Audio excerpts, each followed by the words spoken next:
Hello and welcome back to the Point and Quest podcast. I'm your host, Lindsay, or Pixelated Linz, and today we're digging into some of the haunting world of the Excavation of Hob's Barrow. And if you think you're about to uncover just another cute little British mystery about an ancient burial site, think again. This one has layers, like peeling back onion layers, and it stinks of dread, darkness, and, well, magenta. Yeah, we'll get on to that later. But before we plunge into this delightful pit of despair, let me set the stage.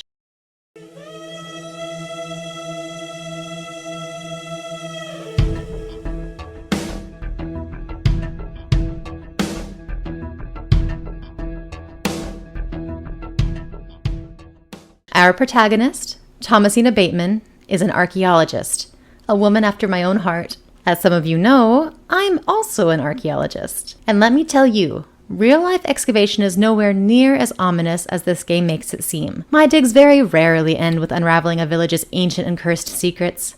But hey, a girl can dream, right? Anyway, Thomasina's journey to uncover the mystery of Hob's Barrow in the fictional English village of Barrow is gripping, unsettling, and filled with enough symbolism to keep your English lit professor busy for days. Let's break it down a little bit, shall we?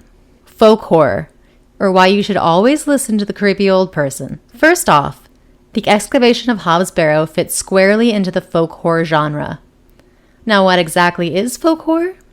Think The Wicker Man or Midsummer. Basically, any story where a small, isolated community harbors dark secrets, probably involving a goat.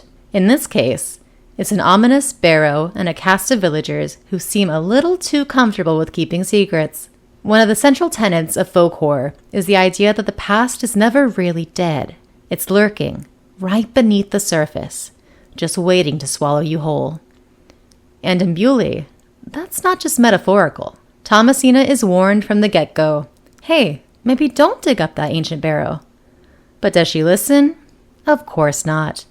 Because like every good tragic hero, she has a fatal flaw.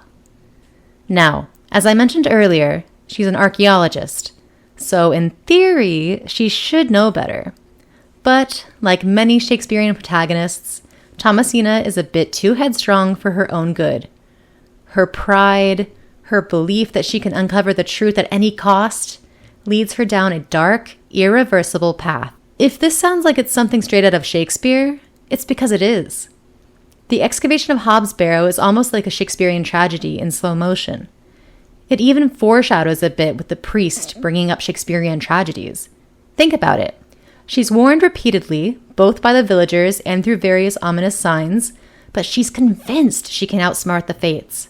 Spoiler, she can't. And this is where the game's brilliance lies. It plays with the tension between free will and inevitability, making you wonder, could Thomasina have chosen differently, or was she doomed from the start? Her need to save her father is her ultimate downfall. And as someone who spends time in the trenches for work, again, archaeologist here, I can tell you, sometimes the thing buried underneath layers of earth is better left where it is. But where's the fun in that, I guess? Now, speaking of symbolism, let's talk color. The Excavation of Hob's Barrow employs a muted color palette that reflects its grim, eerie atmosphere. But there's one color that stands out. Magenta. It pops up in key moments, from glowing symbols to bizarre visions, creating a jarring contrast to the rest of the game's subdued tones. It's like the game is saying, hey, pay attention, something's important's about to happen. Magenta in the game functions as a kind of supernatural alarm bell. When you see it, you know you're stepping into territory that's not quite of this world. It also ties into the folklore tradition where vibrant colors often signify the presence of ancient, unsettling forces. Plus, it looks cool. Like, if an eldritch horror were a color, it would probably be magenta. Did you also notice that Thomasina has a magenta scarf or handkerchief tied around her arm? I wonder if that could also be symbolism, or if I'm just reaching here. Let's continue talking about the art style for a bit. The pixel art in the Excavation of Hob's Barrow is beautifully understated. It's not just retro for the sake of being retro. It uses its simplicity to amplify the unease. The lack of detail in the art actually makes your imagination fill in the gaps, which in horror is often far worse than seeing things clearly. Those low-res faces, the eerie silhouettes, it all adds to the sense that something is off. even when you can't quite put your finger on it. It's a smart move from the developers of Cloak and Dagger Games. They've created an atmosphere that's unsettling in its ambiguity, and you spend the whole game waiting for the other shoe, or in this case, boot, to drop.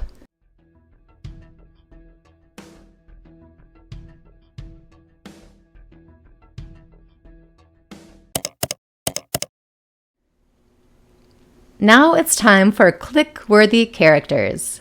Because what's a good adventure game without a cast of fascinating, slightly unnerving people to click through dialogue with? First up is, you've guessed it, Thomasina Bateman. Her tragic flaw is, as we've discussed, her pride and relentless ambition. But she's also deeply human and relatable. Her relationship with her ailing father is woven throughout the story, grounding her character in a way that makes her fate all the more heartbreaking. Then there's Leonard Shoulder, the mysterious man who kicks off the whole plot. Leonard's the one who invites Thomasina to Beaulieu in the first place, and he's the embodiment of a red flag, or should we say a magenta flag. He's cagey and disappears as quickly as he appears. But his role is pivotal, and he has that folk horror classic vibe where you know from the moment you meet him, he's not quite what he seems. He's that spark that lights the fuse of Thomasina's tragic journey. And let's be honest, if Leonard showed up in real life inviting me to an excavation, I'd suddenly remember I have other plans. He was also on the original excavation crew with Thomasina's father, but he doesn't exactly relinquish that information. Next, there's Arthur Tillett. At first glance, Arthur comes across as your typical village drunk, pestering Thomasina when she first arrives. But as the game progresses, we see another side of him. Beneath the alcohol, there's a gentler soul. Oh, and he's also the station master of the tiny railway station, which makes him a bit of a town fixture. What's great about Arthur? It's how his development mirrors that slow reveal of Beaulieu's secrets. He starts off as a bit of a nuisance, but ends up being one of Thomasina's few genuine allies in the village and outside it. His role as station master also plays into liminal spaces that are really important for this game. I don't touch on it too much here, but I do in my YouTube video that's up about the moors, folklore, and liminal spaces. So check that out if you're interested. Arthur's complexity makes him stand out in this folk horror world, embodying the game's theme of grief and hidden layers. Plus, his vulnerability makes him someone you want to protect, even in a game where no one feels entirely safe. Then we meet Stanley Kempt, the chatty, cheerful landlord of the local inn. He's a stark contrast to the rest of the villagers who just really don't want you here. He's seemingly helpful, but in folk horror, that's almost never a good sign. The question always lingers. Is he genuinely a friendly face?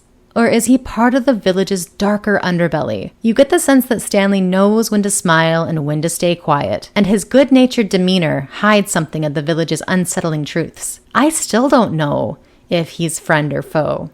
He tells Thomasina to maybe not excavate the Barrow, concerned for her safety, but then the very next day he's leading her to it. And we can't forget Father Roach, the local priest, who, well, let's just say he's not exactly the beacon of hope you'd expect from a man of the cloth. He's jaded, haunted by something more than just the declining attendance of his church. He plays a key role in revealing the deep, twisted folklore of the village, and every conversation with him feels like you're one step closer to uncovering something truly awful. He is the one that sort of foreshadows these Shakespearean tragedies. Lastly, there's Wally Cobb, a local boy with an eerie knowledge of the village's supernatural happenings. He's fascinated by the legends surrounding the Barrow, and his cryptic warnings don't do much to ease the tension. Wally seems to be the only one speaking the truth at times. But as with everyone in Beaulieu, the question lingers, how much does he really know? He's one of those characters who makes you uneasy the moment he starts talking, but you can't quite put your finger on why. So all these characters are more than just NPCs.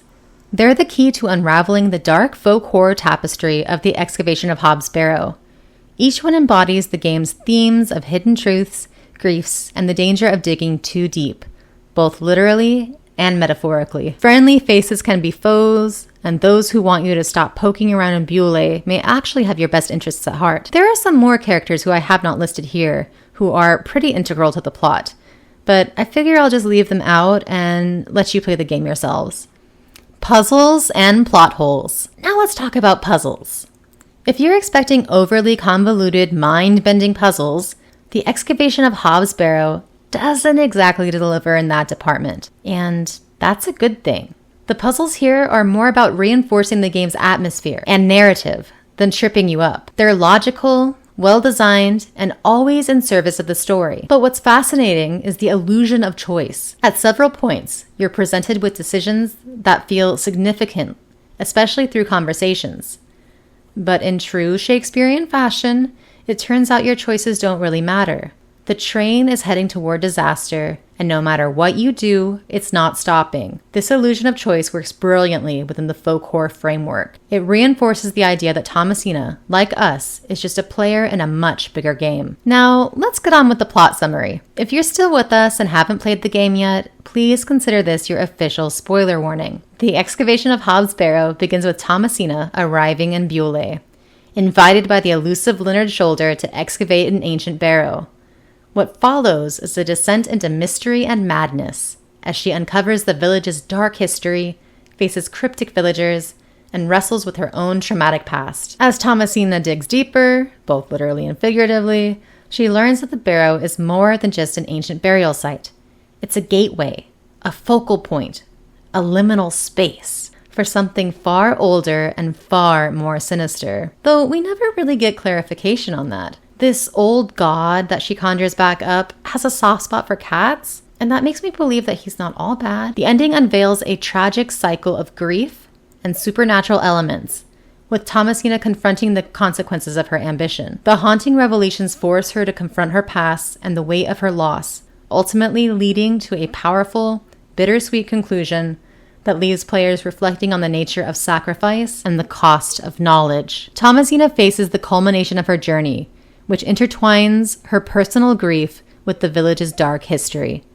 The excavation reveals not only the secrets of the Barrow, but also the tragic fates of those connected to it. In a climactic moment, she must confront the supernatural forces at play and the sacrifices made by previous generations. That encapsulates the game's themes of loss, regret, and again, the cost of knowledge. This conclusion emphasizes the cyclical nature of grief and how the past continues to shape the present, leaving players with a poignant reflection on the implications of their choices throughout the game. I think it's also very clever and significant that the game's start is actually the game's ending, again, contributed to that sort of cyclical nature.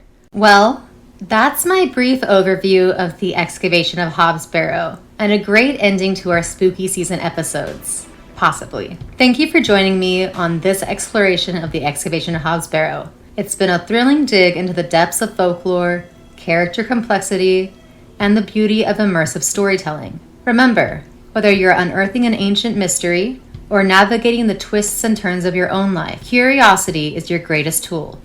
And a good flashlight doesn't hurt either. Now, I guess this is where I'm supposed to say, if you'd enjoyed today's episode, please like and subscribe. But whether you do that or not is totally up to you, and I'm fine either way. But I really love hearing your comments and which adventure games have resonated the most with you throughout the years. So if you wanted to, you can connect with me on social media at pixelatedlens or email me at pixelatedlens@aol.com to share your thoughts about the episode, discuss your favorite games, or just chat about the weird and wonderful world of point-and-click adventure games.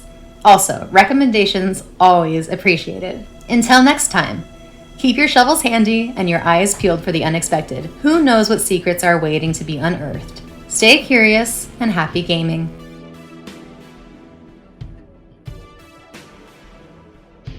By the way, I picked up a stray dog from a field project that I was on last week, and you might hear him whining or snoring or crying or stomping behind me.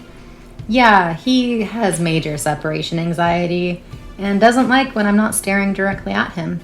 His name's Toast, and I think he'll be a great addition to the family once he becomes a little less stimulated.